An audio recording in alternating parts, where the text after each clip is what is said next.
Alors, pour présenter un peu mon projet, je m'appelle François Coulot. Mon nom d'auteur, c'est François. Je suis dessinateur de BD depuis 1993, ce qui n'a rajeuni personne. Et je fais des bonhommes à gros nez qui s'appellent les Splogoft. Au moment où j'ai commencé à devenir professionnel, j'avais créé un journal qui s'appelait Splogoft Mensuel et qui a existé pendant presque une dizaine d'années. Il y a eu 72 ou 75 numéros. À l'époque, sur papier, c'était un 20-30 pages. Avec un certain nombre de copains, dessinateurs, quelques copains auteurs de textes aussi.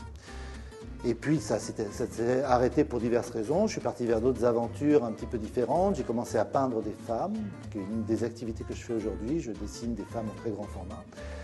Et puis très récemment, je me suis dit, attends, c'était quand même très sympa cette histoire. J'ai un certain nombre de copains que j'avais un peu perdu de vue. On s'est dit, ben, on va se rassembler et refaire un nouveau Splogoft mensuel.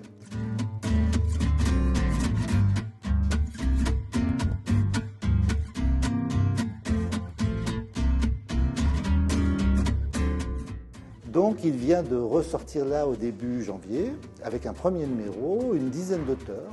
Alors je vais essayer de les citer sans les oublier. Donc on a Duf, qui est mon meilleur copain, et qui est à la fois médecin et dessinateur de BD professionnel. Donc il fait des histoires à tendance médicale.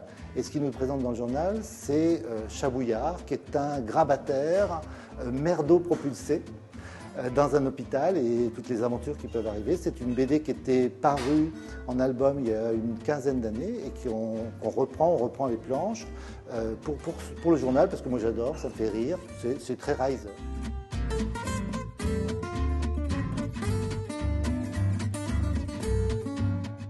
Ensuite, on a Joël, qui lui fait des histoires plutôt de motards, donc motard et un peu sur la préhistoire, qui est mon deuxième meilleur pote.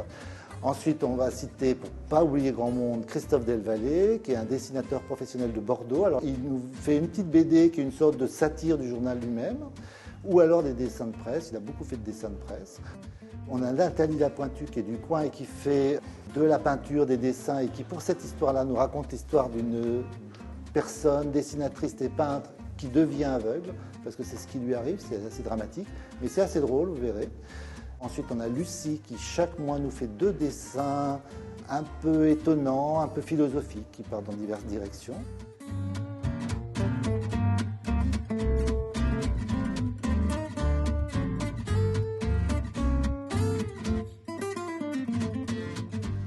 Ensuite, Jean-Yves, qui paraît à partir du 2e numéro, c'est un dessinateur assez virtuose qui, la première BD qu'on propose dans le numéro de février, c'est une BD de ses 15 ans. Il avait 15 ans quand il a fait cette histoire en 4 pages et c'était déjà merveilleux. On a également Vincent. Alors Vincent, il nous dessine des histoires de moutons, c'est assez exceptionnel et c'est totalement original. Donc c'est 2 moutons ou 3 moutons qui discutent de leurs aventures, de leurs problèmes de moutons évidemment, mais ça nous ramène aussi aux humains et c'est vraiment très sympa et très drôle. Donc là c'est 2 dessins chaque mois. Stéphane Bain, qui est un copain dessinateur, qui lui est décédé, donc c'est un hommage. Il a fait une bande dessinée qui se passe dans un café, complètement débile, au sens propre, qui s'appelle Chez René, dont le personnage principal est un corbeau sous forme de strip.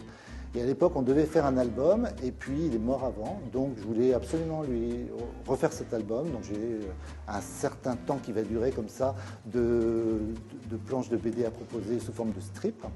Et enfin, pour finir, et pour l'instant, parce qu'il y en aura d'autres dans l'avenir, Louis Jourdan. Alors Louis Jourdan, on le connaît dans l'Indre, parce que c'est quelqu'un qui fait le Petit Hugo avec Jean-Marc Deloge. Et donc on aura des histoires du Petit Hugo. Au mois de mars, première histoire du Petit Hugo. Et ensuite, il va nous proposer une histoire à partir de ses tableaux. C'est aussi un peintre qui fait des paysages du coin, c'est absolument génial. Il va sans doute faire chaque mois une histoire en prenant un de ses tableaux et en l'intégrant, en faisant une histoire qui se passe dans le Berry.